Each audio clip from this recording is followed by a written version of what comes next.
with what is going, you support what's being supported. Not like that, rather I brought an expert, Mr. Bwambale Bernard. He's an expert food safety specialist in Uganda. He's actually one of the best food specialists that have mastered the art of the safety. If you're eating food, he sees only dangers and the aflatoxins rather than nutrients. For me, I love nutrients. For me, focus is on the safety of food. Now, Mr. Bwambale, who is doing right, me or you? Just imagine if you took food with nutrients and then it is contaminated. Now, when you bring in contamination, you take away what I have said. No, because contaminated food is just not safe. That is another word. So if you have the nutrients well immersed in the food, and then the food is not safe, it literally means that all the nutrients you've just taken in, you're going to throw them in the toilet, or you're going to vomit them out. So literally, you have done nothing. So in actual sense, if I have educated people that, friends, if you buy fruits and vegetables that are essential for water-soluble vitamins, especially, please go to Kalera and buy them and eat 5 portions every day. Yes. And Bernard comes in. Just know it from me that if it is not safe, it is not food. So you're basically buying something else. Anything that is going to kill you ceases to be food, however nutritious it is. So literally there is no nutrition, there is no food security without food safety. Please introduce yourself to our viewers, then you can go ahead with your very important topic of aflatoxins and safety news. Well, thank you, Kamara, once again for hosting me on our beautiful TV. I'm glad again to come here to share with the masses about this whole subject. You know, a few days ago, we had the president saying that he's going to issue an executive order to the groundnut traders to stop actually trading groundnuts in Uganda. Which should be true. Which is just because of the high levels of aflatoxins in the groundnuts. So on this show, I will be exploring what aflatoxins are, what does it mean to us, and why the president is even more concerned to actually close business when it comes to foods that are actually high in aflatoxins. So my name is Bernard Bwambale. I serve with Consent. Consent is the Global Consumer Center. Our major role, every day when I wake up, I just want to ensure that the consumer is having safety, or the consumer is protected. It could be the consumer of food, the consumer of IT, the consumer of anything, but consumer protection is our business. How do we ensure that the consumers are actually protected everywhere?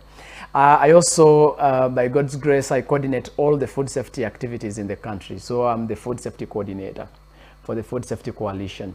So the coalition that brings together different partners, different actors that are within the food value chain that are interested in the subject of food safety. I coordinate those efforts to make sure that we all focus on food safety and deliver it to the masses. Okay. So that is me. And yeah, so I'll be diving in within the course of time to explore this. Thanks. Very important. We want to welcome you to Google Data Vision. We are happy and lucky to bring you experts on board so that you can hear from the expert opinions and suggestions and the advice that you can put into practice with immediate effect, actually. Because remember, with food, you have to be serious, cautioned, and you start on the appropriate practices that he's going to recommend. Now, we need to know what are aflatoxins, and you say anything that you feel you should say about food aflatoxins, even the foods that contain these very aflatoxins, and how aflatoxins generated. Well, thank you, Kamara. Now, I don't want us to speak science, because when we speak science, we usually confuse the consumer. And the consumer's ignorance is manipulated. Exactly. So what I need now to do is on this show, I'll talk through aflatoxins in the local language that people can even actually just understand. Like the molds. You see, like the word toxin just means poisonous. Now, whenever we're talking about aflatoxins, we're talking about if you just see food, let's say cassava, or you see bread, or you see maize, and this maize or sweet potatoes, yes, and it has mold. Mold specifically, the mold which looks like a little green. You know, there are different molds. There's even white. You can find the mold. Black. But yes, so the moment you find mold on your food, that is just a sign that something is inside there that is not right. So aflatoxins are just produced by a fungus, commonly aspergillus flavus. Now that one is science, leave it alone. But it is a fungus that enters this food, contaminates it, and starts producing toxins, which are now chemical compounds, which are poisonous. Just like I said, toxin basically means a poisonous. Now this poisonous chemical compound is just released by the fungus In the form that has of the entered. mold. Yes. So what you see outside, a manifestation of that fungus having entered there is the mold. So you said that which type of mold is dangerous? So when you see green-like mold, it's the dangerous. you see that's most dangerous. Actually, Then- that one is very dangerous. Then the black one. So you can have black mold, you can have white mold, you can have gray mold. They are all not good. I have also seen the pink mold on, Yes, on maize. red-like or something. So all those are different fungal kind of manifestation in the food. They are all not good. But the most catastrophic one is that one which is good. I've seen in high school, if blade wants to go bad, you Yes. can remove the part and eat the part. So Even the sweet potatoes. I have seen it even What in would homes. happen? In homes, bread is starting to create mold, and then you see someone say, okay, then they chop off that. You see where you're seeing mold. It's just a manifestation that the bread is actually infested by the fungus, not that piece. It's just like when you get sick, you have malaria. Now, your malaria starts probably manifesting as headache, general body weakness, or something related. So you won't say that, now, since I'm feeling headache, I think it's not malaria. So it is just the same that when you feel the headache and maybe the shivering or whatever, malaria is all over the body. So it is not only on the head, It is or all where over. the fever is, it Yes. is And so that is, generalized. that is why if I picked a blood sample from your finger, and another doctor comes and picks a sample from the leg, another person picks a sample from wherever, from the liver. and all of us put The it to the, hepatocyte. yes, and then we put it to the test of malaria. It will give all of us malaria. So that bread you are cutting like a piece, just know it is already. You're literally supposed to discard it. And now I have seen the new trend that, for example, if you find these packaged foods Yes. with expiry date, Yes. that if you find maybe to expire maybe 5th of February, Yes. that expiry works for the tin, not for the product inside. You see, I've just had like 5 people telling me this thing. you see, from the food safety expert, if you have a product and they say it is expiring on the 20th of February, that expiry date is only applicable before you open that product.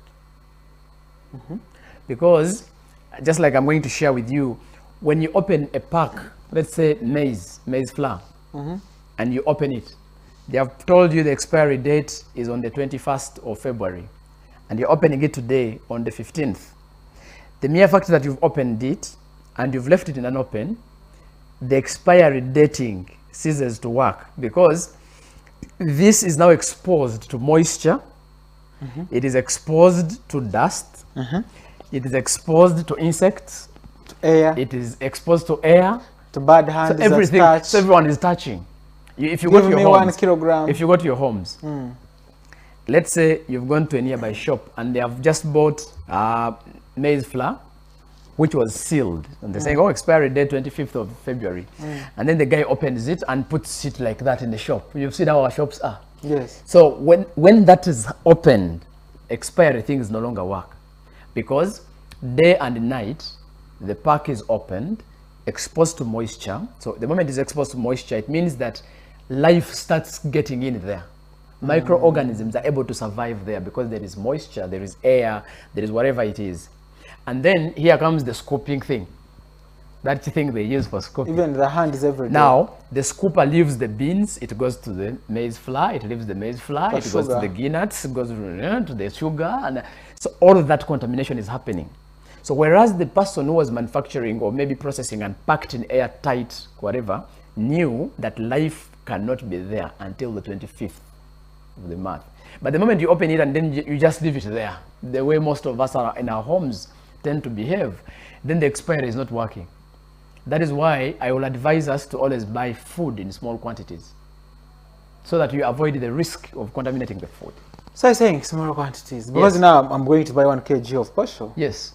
You will buy a kg and you cook porridge today or tomorrow. Tomorrow you eat posho, and it's not staying longer, that actually you'll have a lot of exposure to moisture, to whatever. So you're able to consume it within a period of about 2-3 days. How will I ensure that where I've bought the sack was crossed? Now, that is why the packaging issue in this country is a mess. Food like, let's say the processed food is not supposed to be kept in an open.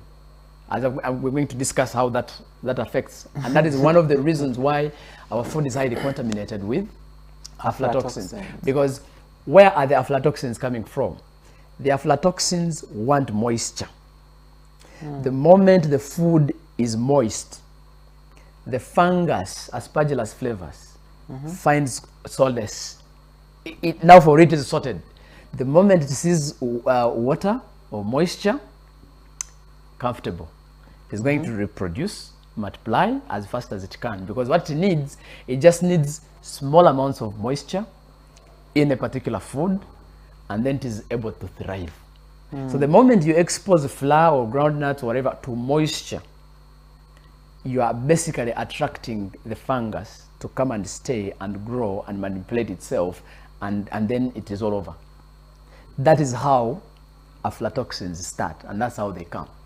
So now, oh my goodness, this is a very important health talk show, and of course, I'll ask my producer to replay it all the time in case Now, we want also to look at the foods that are commonly contaminated with aflatoxins in Uganda. So when you look at our country, first of all, what is an aflatoxin in Uganda?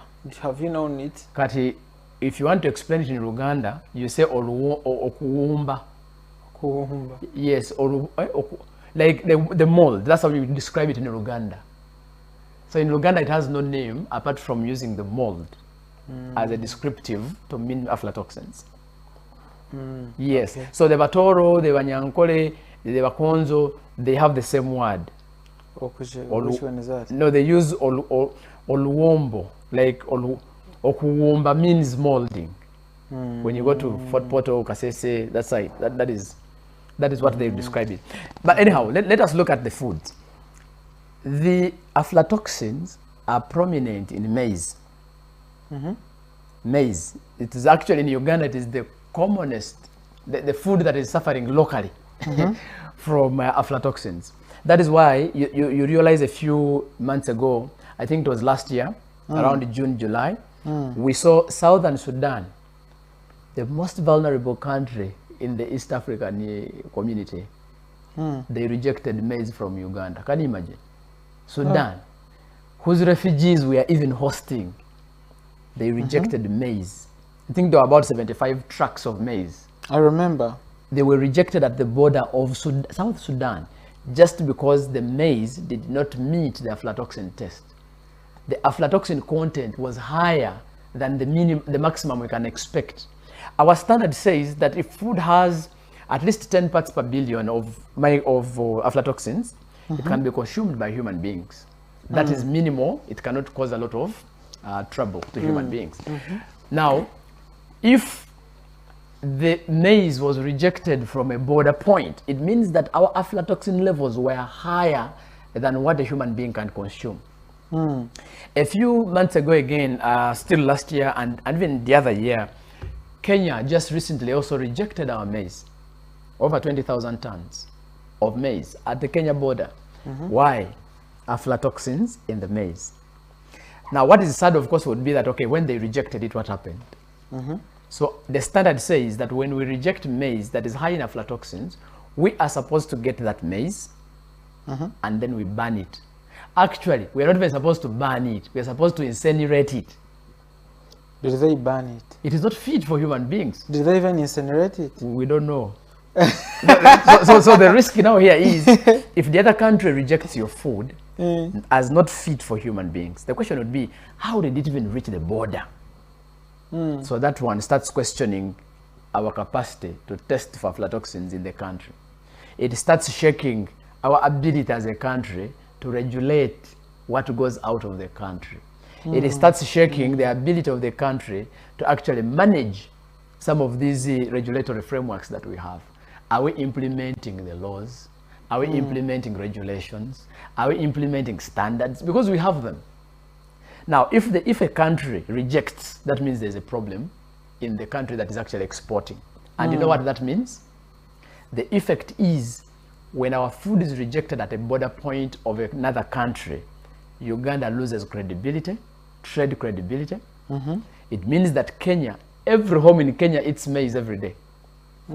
And if they are getting our maize to take there to eat, it means that our maize is not considered as prime to them because it is contaminated, and they are not willing to kill their people. That is what it means. If you go back to our schools, every school in this country, including universities, we depend on maize meal. Every day. Every day. By the way, every student or pupil in Uganda in a boarding school eats a minimum of 3 plates of portion. Per day. Per day. You're eating porridge, which is maize. You're eating lunch, which is maize meal. You're eating dinner, which is maize meal. So literally, someone is consuming 3 plates of food per day of contaminated maize, if at all it is contaminated. Now, if you have 18 million children in a school, and each one of them is taking 3 plates per day, how many plates are we talking about? Oh my goodness. That's how we need to calculate it. So you're talking about around 54 million plates every day. So assuming that the maize you've supplied to the schools is actually contaminated with aflatoxins, it means that you are serving 54 contaminated plates of aflatoxins.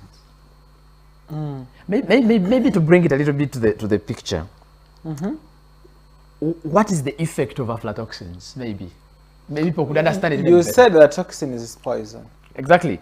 And I didn't know Afra, by the way. What did you say is Afra? Sorry? What did you say is Afra? Afra is more or less of plant. So it's like more or less of food, a toxin in the food. So ideally, that is what it is. So what is happening is that when I eat food, let us say maize, and the maize is contaminated with aflatoxins. Now I want to take you back to your nutrition thing. I'm here listening. Aflatoxins, they have the ability to actually bind with the active sites of your nutrients. Yes, that's what happens. So this aflatoxin guy, so they fight for the binding sites. so they will come. Actually, for them, they don't even want to compete with your nutrients. What they do, they just come and attach themselves to the nutrient. Meaning that when this aflatoxin is attached to your nutrient, this nutrient has no site to your digestive, whatever and whatever, absorption and whatnot. It remains there without any function. So what happens is that when the nutrient, let us say micronutrients, vitamins, minerals, whatever, if they have been, if there is an attachment of an aflatoxin on them, they just mean the body idle because they cannot able to perform their role, since they are not actively available for metabolism to occur. That is how bad an aflatoxin can cause. Now, assuming that this baby is below 5 years, is taking aflatoxin-rich food, you know what is happening to her or him? It means that the micronutrients that are responsible for brain development are not actually performing the role of building the brain. And as a nutritionist, you know what that means? It means that the neurons are not dividing, they are not growing. So if they are not growing, that is when we start talking about stunting. So now stunted growth comes in. Now, if you go into analysis, what does stunting do? So much more. It means that the children will not grow in the brain, and so they will not be productive, they will not be innovative, they will fail in school, they will keep dropping out of school, and when they drop out of school, they get pregnant early if they are girls. Now the poverty cycle. Now, you know what it means by a girl giving birth at 14? The risk of stunting becomes cyclic. So she gives birth to a stunted child, and the thing continues. But where are we getting the stunted growth? The girl consumed highly contaminated food with aflatoxins, which hindered the ability of the person to actually have active sites on the nutrients, and the nutrients were idle. So now you have consumed your nutrient-dense food, and then the child is not able to utilize the food. So what is the nutrition? That we shout about every day. That is one. Let me quickly give you another. Please do. You've seen children who have severe acute malnutrition. The process is the same. When the aflatoxins are actually affecting the nutrients, absorption and digestion or whatever, kids have eaten food, but the food is not getting functioning in the body because they have aflatoxins attached to them. So you're literally eating, you get satisfied, but there is no function you're deriving from food. And so we see children going into severe acute malnutrition, and we handle them here at Mulago and other hospitals where we are serving. We find children having moderate acute malnutrition. We find children having micronutrient deficiencies, anemia and whatever, zinc deficiency, vitamin A deficiency. Where are those deficiencies coming from? Yet people are eating every day. Actually, UNBS was showing, rather UBOS was showing that the frequency of meals, the number of times children are eating, almost 65% of our children here eat more than 3-4 meals in a day. A day? Yes, that is what UBOS is showing. But when it comes to the quality of the food they are eating, less than 8%. It was actually reporting 7% of children who are having a quality meal. But 65 are eating frequent. So you are eating many more times, but the quality of what you're eating is zero. Not standard. So that is one. So meaning that aflatoxins is a contributing factor to malnutrition. That is the point. That's not usually coming about. And that one, no one talks about it. And so we keep on saying, oh, the rates of stunting are high. Oh, but we are not looking at where could it be coming That's more issues from. that matter. And so we look at them as small, but they are actually affecting the economy. That is one. Number two, cancer of the liver in Uganda has been attributed to the consumption of high amounts of aflatoxin-rich foods. I think you're coming to the president's point now. Exactly. So when the president was Must saying be the ambassador the scientists have advised the president, but you see, you should be the one advising the president. don't worry, that one is another discussion. But what is happening? What is happening is these are toxins. Just like I've told you, toxins, poisons. They can only be regulated in the liver. You know, one of the functions of the liver is to detoxify the body. Yes. Now, you've eaten food January, February, March, April, May, June, July, August. up to the end of the term. And the person is taking high aflatoxins. And they're all going to the liver for detoxification. They are going to the liver, and the liver is trying. Now a liver reaches a point when it cannot help. It's overwhelmed. By the way, you are talking about aflatoxins, but then you know the other poisons. You are eating formalin, you are eating, all those are going to the liver. So time comes and the liver cannot support a human being because of the garbage that we're taking. And then at the end of the day, what the liver does, it goes into a kind of a strike. It is no longer knowing what to do because it is overwhelmed by the poisons that we are taking in. And one of the strong poisons are aflatoxins. So when it reaches that point, the liver has no option. It says, now my child, I have supported, but I cannot do anymore. And so we start having liver cancers coming in. And where the liver cancer is coming in? Because of the high content of aflatoxins that are actually invading the liver. So that is where the liver cancers are actually on an increase, because people are eating a lot of aflatoxins. Just imagine, serve a plate of posho, aflatoxins. Accompany it with vinyewa, aflatoxins. Accompany it with your bread. So you see that, my friend, it's a whole mess. So I'm still talking now about the maize. That is one superfood that has aflatoxins, but consumed widely in our schools, in our homes, in our communities, in the prisons, everywhere. That is that. But also we have groundnuts. Yes, G-nuts. In the whole country, every region eats groundnuts. Go to Gulu, okay, the northern part. It's where they are mashed. They can never eat meals which are not pested. I know, pesting is like a special diet to them. It's just, but what are they pesting with? Now is the question. So it means that every day, if you've not managed your groundnuts. I have seen now they even pest meat. Everything. Pested meat is for 10,000. Ah, my friend, pested meat, pested fish, pested bob, everything. Pested. Cross over to the east. It is the same. Those guys cannot eat anything that has no vinyo. At least a pest. Go to my home area. We cannot eat sombe. You know sombe? Yes. Cassava leaves, you have to put vinyewa. In dry fish, we have to put peanuts. Everything. If you go to West Nile, it is the same story. Now, you guys who have gone to school, we have said, okay, since you guys don't want to eat vinyewa, we've made it into peanut butter. So you'll also find it and put it on your breads and whatever. A lot of products. Now, if the groundnuts are highly toxic with aflatoxins because of the poor handling, like I'm just going to go there shortly, it means that everybody has a share of the aflatoxins in the G-nuts. So you see that the foods that are actually common to us are the ones we are mishandling to give us disease. They are highly nutritious, but they are also prone to aflatoxins if not well handled.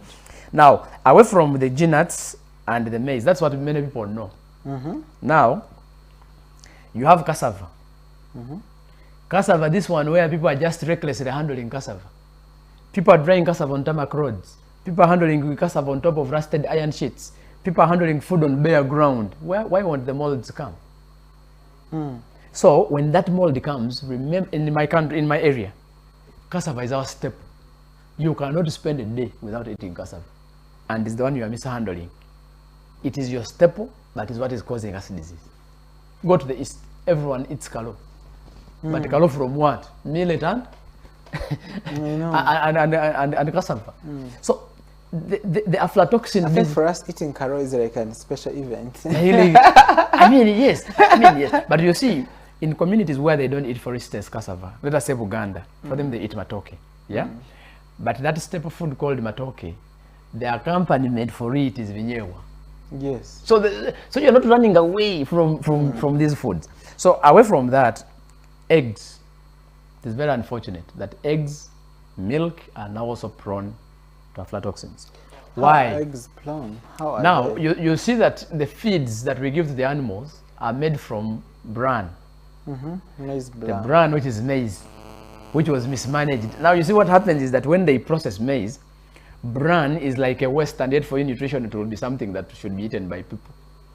That's why you see the pigs growing fat and the children are getting malnourished. And that's why we are saying go.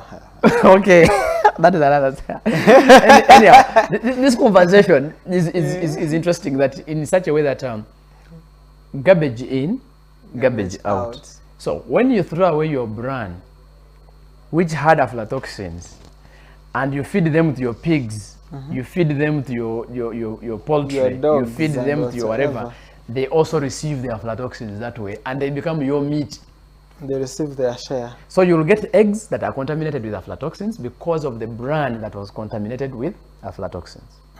You will get milk which is contaminated with aflatoxins.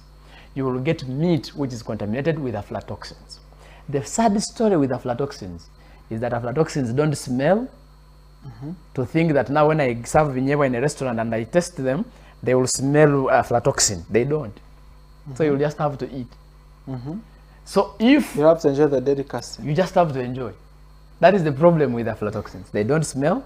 They don't have a particular flavor. I'm just now seeing a simple scenario here in Kampala in these food places where, for example, they cook peanuts and sometimes they add cooking oil. Yes.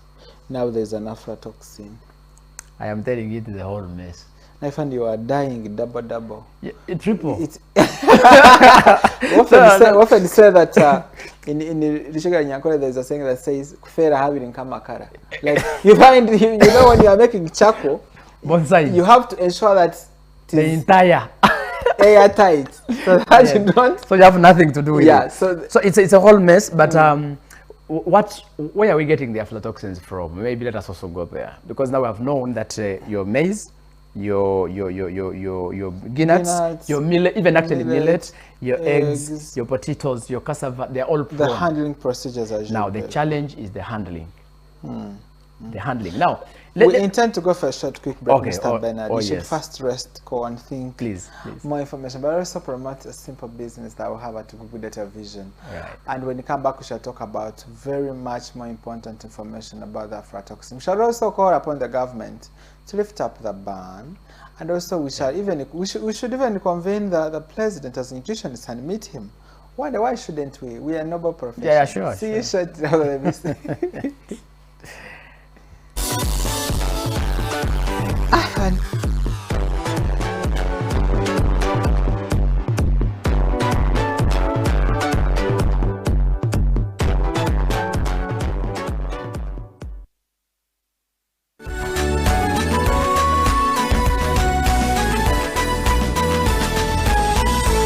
Good Day TV, transforming your life.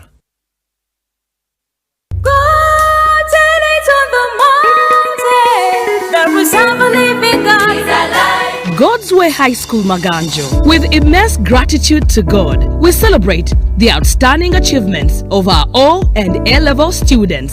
At O level, we are blessed to have 2 students scoring straight 8s, 2 scoring 9 in 8 subjects, and that impressive 103 first grades. At L level, 3 students achieved an outstanding 20 points, 2 scored 19 points, and a remarkable 8 scored 18 points. We are incredibly proud that all 100 students met the university admission requirements. These results are a testament to the hard work of our students, teachers, and the unwavering grace of God. Here's to continued success.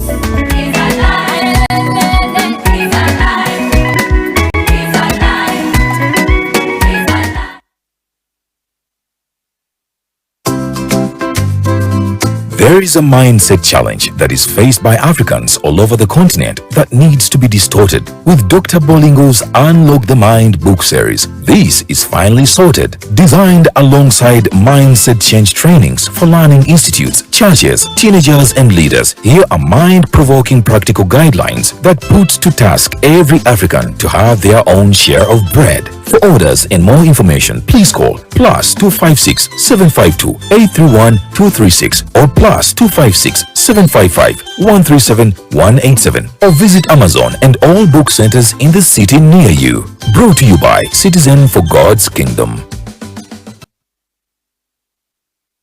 Oyagala by'ofumba bijje mangu nga tofunye buzibu bwa mukka kosa bulamu bwo. Weekwate mobile stoves tukukolera ebyoto ebikekkereza enku wamu n'amanda omuli ebyoto bya sola ebikozesa volcanic stones wamu n'olusennyente nga tukolera ne biogas okuva mu busa saako oven gattako sauna erigwa owawaka naawe wa bizinensi ku bbeeyi etakubya ntunnunsi. Kati ndaba amasomero, amalwaliro, awaka, amakanisa, factories, hotels wamu ne restauranti mutuyite tubazimbire ebyoto bino kuba 078 47 08 96 ne 0750 82 341 oba jangu ku office zaffe Namugongo Kyali Wajara Road opposite ne Dawson Pet.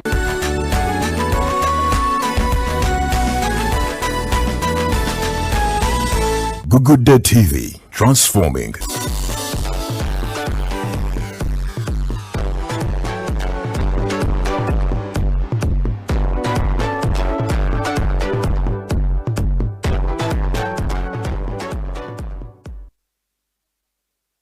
Our health and beauty program with me, Kamara Daniel.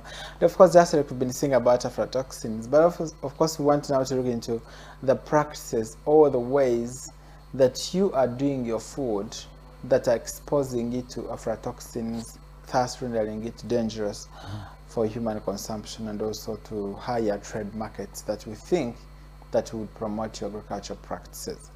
We still have Mr. Wambari Bernard, but of course we want him to use our social media platforms as usual. Visit our YouTube, Good Day Television, Twitter, Good Day Television, Facebook, and open your comments about this very important program. Mr. Wambari, what are some of those practices that do these ones actually concern the farmers only? Because, for example, me, I'm not a farmer, but I can also have food that I can make have aflatoxins. Thank you, Daniel. So the aflatoxins can come at any point of the value chain. Okay. So it's a value chain challenge. So it can be at the farmer's level. Now you see, in the olden days, you have refused to comprehend the indigenous knowledge. You remember in those days, women and men knew when the rains were coming. So they will tell you it is going to rain tomorrow. The rains begin tomorrow. They had their signs. And so they would make sure that they get their unshelled groundnuts and actually unshell them. And they make sure that as it rains, the seed is already in the garden. What is happening with us is that we get the groundnuts and we keep them in an open, and then we tend to grow them later on. But they are just exposed. So you can plant a seed that is already having aflatoxins. So when you plant that seed, it means that the produce that you're going to have will be contaminated. So it's an issue of... Wait. Yes. So it means the aflatoxin can grow within the food again? Yes, because the groundnuts... From germination to planting and even... Yes. You see what is happening is that the moment the aflatoxin enters the maize, and for you go and plant it. The planting does not kill the fungus. The fungus goes along with the maize or the guineas. So that's how it is, and that's how funny it is. So it means that many farmers can actually plant seed that is already affected or infected. Have you ever seen how people in the villages sort groundnuts? There are these small groundnuts which are like, when you look at them, it's like they are burnt. And when you eat them, they are actually bitter. That is one way we test locally the aflatoxins in food. If you consume the groundnut and it is bitter, it means that you're just taking in a dose of aflatoxins. So you'd find that people want to sell the good ones, and then the small ones they cook for their children. So you find that now people consume a lot of aflatoxins, those children whose parents are actually the ones producing the food. So aflatoxins can be at the farm level. They are the ones that they leave to pound. Yes, yes, exactly. And then you also remember in the olden days, these elders would keep their groundnuts in shells. So when you're going to cook, they get like a barrel of unshelled, and then you start opening. You start opening, and then they pound and they make sauce. That was indigenous knowledge. They knew that the moment you expose it from that shell, you stand a risk of contaminating it. Yes. But the shell, because it is intact, the thing is inside, your moisture will just be carry it exactly. all the time. So that's why they would make sure they dry very properly, and they keep them in shells.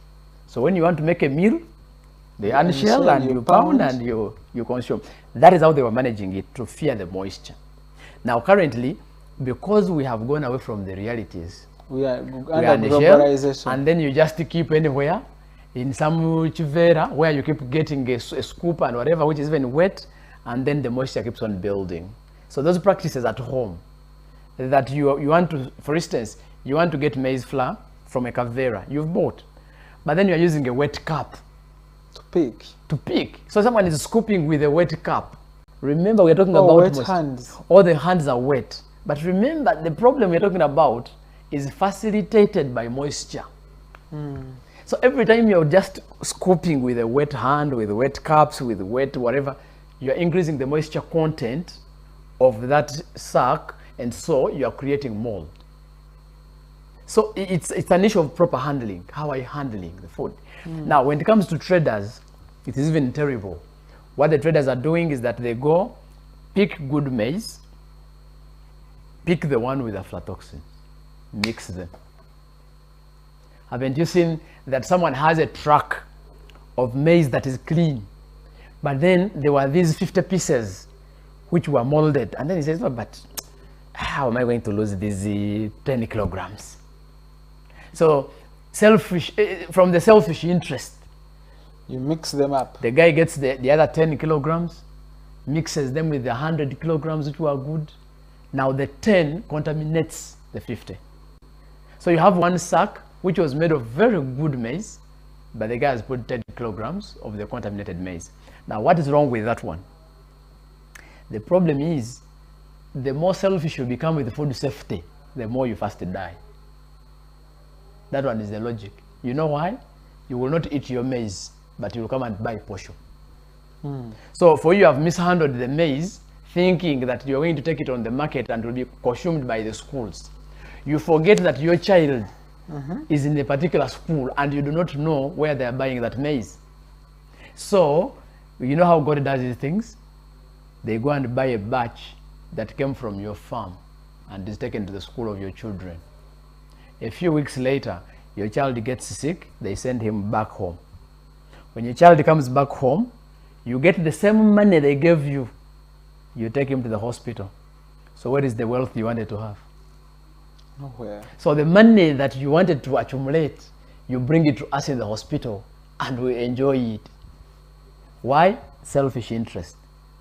But you are just killing everybody. It is the same to stunting. Like I explained to you the stunting. For you think that your children are not going to eat that maize, which is okay. But someone's child who is going to be a potential husband to your girl has already taken it. So they go and give birth to stunted children. Your bazukuru. Why? Because of the mistake you thought you are doing out of selfish interest. So that, the issue of aflatoxins is everybody's issue. It is discipline. It is more coming to discipline. Now, Kamara, Let us look at this. Let us look at this. You've gone to villages, even in cities here. You find a human being who is even going to church every Sunday or Saturday, or a Muslim who is even going for prayers every Friday. He gets maize, or potatoes, or rice, or whatever it is, and someone pours it on a tarmac road. He's a Christian. Even on the ground. You find it on the ground in a trading center. And the birds, even the hens are passing everything, even the cars. Now you go here in town. In Ichikuvo. There are 9 markets surrounding us here. When you go to those markets, especially the one for the nuts this side. Yes. My goodness. Go there. All the equipment used there are not food grade. They're all old. Remember that they are processing these nuts every day, but they are not cleaning the equipment. Machines.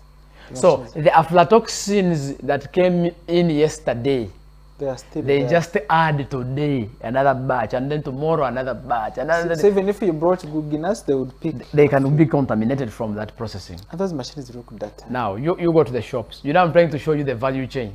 Go to the shops. They buy the groundnuts, leave them open for 2 months. Scoop here, scoop there, scoop there. At the end of the day, our maize, our food, our everything gets contaminated, and our people are consuming, and we get sick, we get ill, we die. People die, by the way. It's only that the medical records will not show you that you have died of aflatoxins, but they will say died of liver cancer. Where did it come from?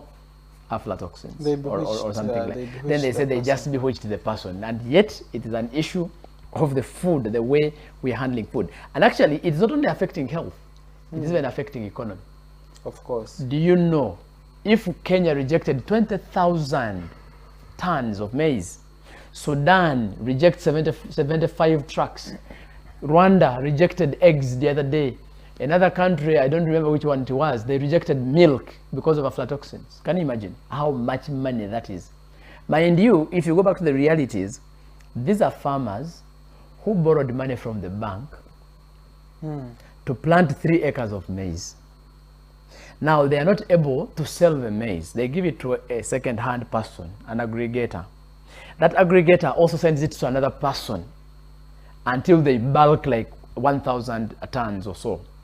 And then they transfer that batch to another country as an export. Now all of these guys I've talked about, they are waiting for the money until the final person sells so that they can keep paying them their monies. That's how cooperatives work. So it's not that you are losing money as one. It means that the person who transported had the staff who are driving those trucks, and they gave you a contract. You're taking them in 5 days, but you're taking 15 days at the border because they cannot be cleared to cross. How much money are we losing in there? So the economy suffers, people remain poor, and yet they are working hard. That is what they call working. You work, but you're not working smart. So you are overworking from morning to night, but you cannot earn money from the produce that you're actually putting out there. And why are you not earning that? Mishandling of the food. Why are we not handling? Why are we not handling food well? Because of selfish interests of some people. I recently watched a video of one of our colleagues in that market you're talking about. This gentleman was clear. He said that he's sorry to the country. He did not know that was a food safety challenge. He has his sons. Every morning, they switch on the machine for Vinyewa. But in the night, that machine harbors rats. And he knows it. Of course they go. Of course they. So you have around about 100 rats. He says actually around 100 rats every day. So for him as an elder, when he comes to work, he first switches on some sound. So then they can the rats they run away. But he said he starts business. But he says his sons, they are not cautious like him. So when they come in the morning, get the guineas that slept over in the processing plant, pour them into the machine, and switch on the thing. So the machine starts running. Now it runs, and all the 100 rats or so, they get mashed in there, and they are part of the diet. And he was saying it on air, so it wasn't like you're trying to concoct. It was on air, and I was making a video to try to apologize to the nation. So you see there is a lot of mess when it comes to food handling, and that is why our people will die of diseases that we do not even know the name. What I know is that it's because people are not cautious. Yes. But if you said you are open from 8 to 4, you cleaned your machine. Exactly. No rat can come into the exactly, machine. and that's how the standard is. The standard is that before you leave the operations, you have to clean. You clean the machine, you make it safe, you cover it very well and go. Exactly. But what I talked about as selfish interests, you think that there are other people who will feed on your food. You forget that actually you're sending it to wholesalers, and the wholesalers are within your village, and then you go and buy there. So it's an issue of discipline of food. It's an issue of self-responsibility. It's an issue of love. Now that I'm on a TV that promotes faith, this business of Jesus said love one another. It is not about any other love. It's about that. How do you provide food that is safe to your neighbor? It's an issue that we're talking about. Wow, thank you so much, Bernard. You know, when you were speaking about food safety, aflatoxins, I keep a lot to learn. That's why I do not really interject here a lot. Yes. And I really want you to power all the physiology, the biochemistry, the epidemiology of everything that you've studied. But very important to know is that we are winding up this very important program. And the next 5 minutes you should be telling us the best practices and your conclusive remarks, even the call to the nation, so that you can leave this. Yeah, sure, thanks. If it were possible, we should buy ground nuts that are not unshelled. Opened. Yes. If it were possible, that would be the best. That's what the president is calling upon all of us. That if you want to go into the business of nuts, you start trading those ones which are not shelled. Why? Because people have taken advantage of others in mismanaging the nuts. That would be the best practice. 2, the farmers. Make sure you plant on time and you harvest timely, because there are farmers who grow nuts and then they harvest and then they leave them in the garden to dry. Remember, when they dry, because our weather changes and climate issues, you can think it is a sunny day or sunny season. You leave them hanging in the garden and the rain comes in the night. Even at night. Yes. So whatever you had protected, it is now nothing. Now you go back to square zero. And so we request that when you go to harvest, you must harvest and dry. Actually, the law says in other countries, here we are still joking with everything. Groundnuts are dried in 48 hours. That's what it is. That's how it is done. They are supposed to be dried in 48 hours, period. You get it from the garden? Get from the garden, dry them, 48 hours.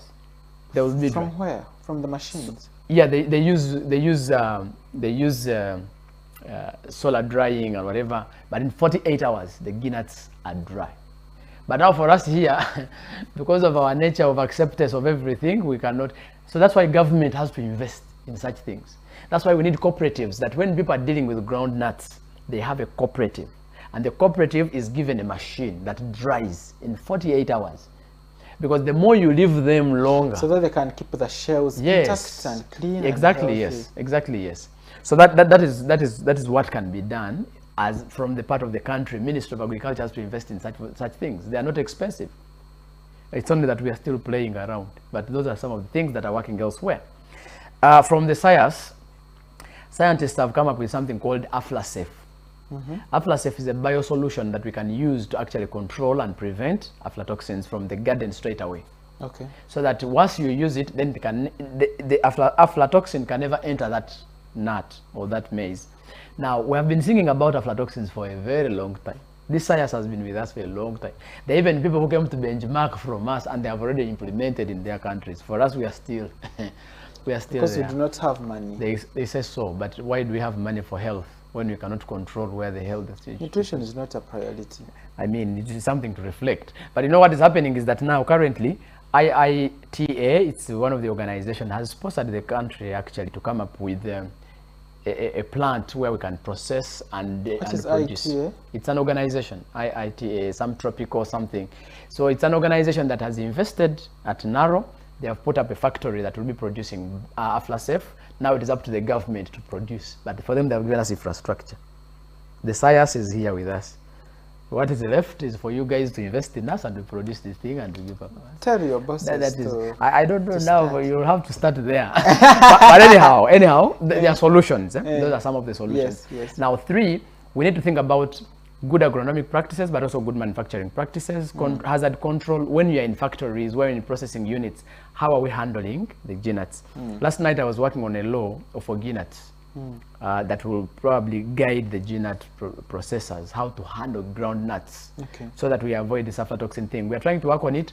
When it is ready, probably we shall share it out. So we are trying to work out a framework how best the farmers, the vendors, the traders, everybody can manage. And the consumers. Yes, of course, the consumers. Now, on the consumer level, we want to encourage you that when you see mold on food, please don't eat. Just know that it's danger. It's a consumer alert. Yes. 2, if you're a consumer and you've bought your foodstuffs and you put them at home, please desist from opening this, whatever you are putting the food and using a wet cup or a wet scoop or wet hands, because the moment you use in short, they do reverse of what we say. Exactly, yes. Just do the reverse of what we've been talking about, and then you'll be sorted with aflatoxins. And actually, we can chase them away in our homes, in our restaurants, in our processing units, even during transportation. We can deal with this whole thing. Wow. Yep. Thank you so much, Mr. Bernard. Before we leave, please greet people at the Consent Uganda, and then I close the program. Okay, I want to send the greetings, of course, to my colleagues at the Global Consumer Center, Consent, of course, our CEO, Mr. Chimera, and our colleagues, Asha, Ronette, and Kate, Miller, and other colleagues who are there. We really want to thank you. They are paying attention. They'll be listening in to the show, but also my members of the Food Safety Coalition of Uganda. We send you greetings, and let us keep sensitizing the masses on this subject. We want everyone safe and sound. Please, when it is not safe, it is not food, and we have to aim higher for food safety for all and by all. I thank you, colleagues, for listening to the show, and we catch up again. Thank you. Now, thank you so much, dear friends, for watching Good Television. Food safety can never leave your tongue, can never leave your community or your household. You just have to be cautious. I am Kamara Daniel for this very important health program. Hope to see you next week. Bye-bye.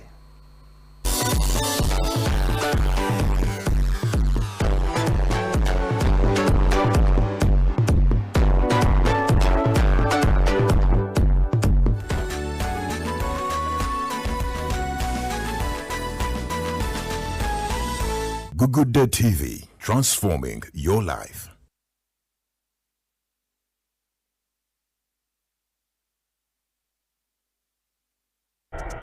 Lero Good Day TV.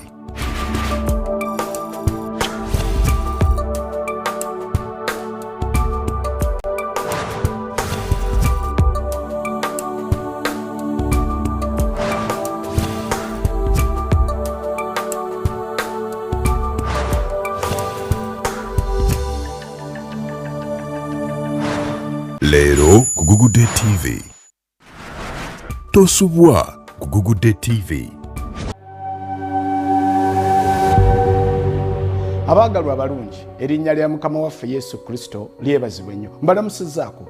Amannya gange nze Kasozi Robert Cephas. Mbanjulira programu ennungi mwogenda okuyita okusisinkana Kristo, okwateko bisuubizo, osumululwe, owangule, eyitibwa You Can Be Delivered, ngekutusibwako obuweereza obwa Raising David's Tabernacle Ministries wano ku Good Day TV buli lwa Sande okutandika essaawa 5 ez'ekiro, n'olwokusatu okutandika essaawa 3 ez'akawungeezi. Tugendanga kubeera wamu. Oludde mu bulwadde, olinayo ebintu byonna ebikutawaanya wadde nga walokoka, olinayo ebintu ebyo nga obisabidde naye nga bigaanyi, oba nsonga ya birooto, ng'ebirooto bikufuukidde ebirooto tobitegeera, ogezezzaako eno n'eno.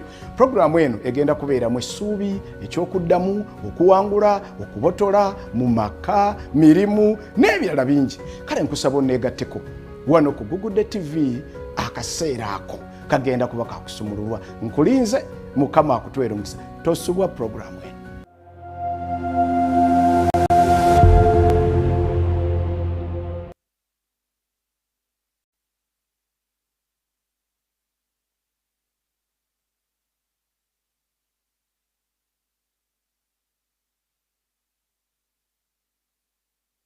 Mikwano gyange abalungi abaagalwa, leero mbalese ku products zaffe ez'ekakiri kikugi.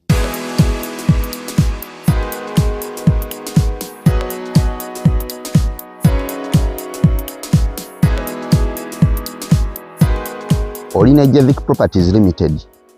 So tulinawo products mu miwendo egy'enjawulo kakiri kikugi okutandikira ddala ku millions 2 ate nga ziri negotiable. Osobola ofuna futi 5 ku 10 or about ng'erina n'ekyapa ekya private mile. It's a few meters okuva ku main road. Osobola okukozesa like 5 minutes okutuuka wano ku site. Kifo kirungi, abantu bazimbye nga w'osobola okulaba. Ka view kalungi nnyo. Plots zina view. So actually obeera ng'oli eyo nga weetaaga plot eyina ekifaananyi ekirungi ng'erina ka view, osobola okujjira ddala wano. Plots zisigaddewo ntono nnyo, amazzi n'amasannyalaze biri ku site. Buli kimu kyonna kiteeketeeke era kirungi ngera we mmanyi zi estates enteeketeeke.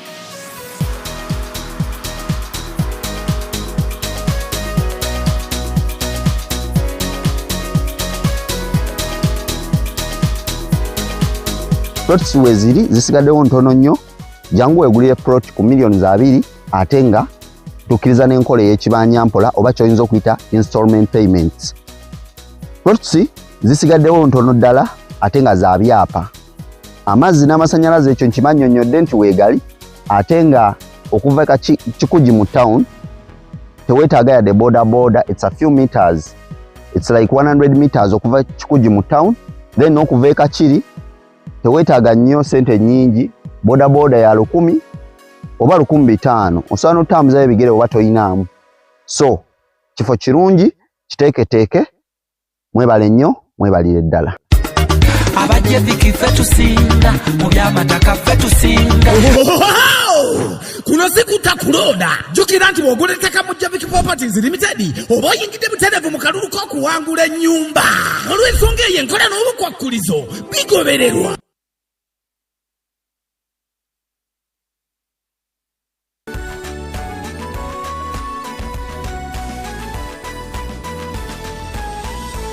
Good Day TV, transforming your life.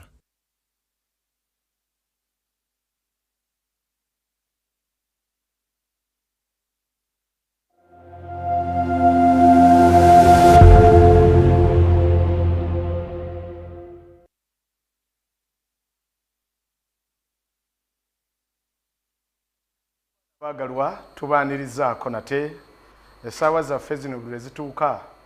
Programu ya eno you can be delivered ebe etuuse ku mpewo eza Good Day TV.